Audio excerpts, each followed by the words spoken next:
ராவணன் சீதை மீது காமம் கொள்ளவில்லை. எப்படி என்கிறீர்களா?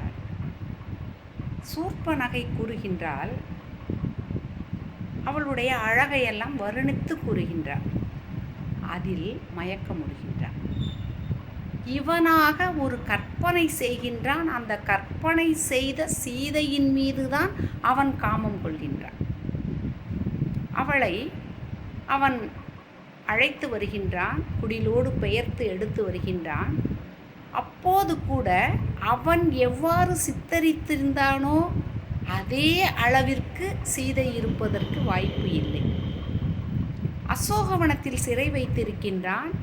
அந்த அசோகவனத்தில் அவள் கண்டிப்பாக அழகு இழந்துதான் ஒவ்வொரு நாளும் தன்னுடைய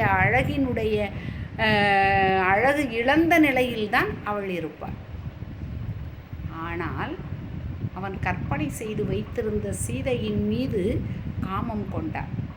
உண்மையான சீதையின் மீது அவன் காமம் கொள்வதற்கு வாய்ப்பு இல்லை.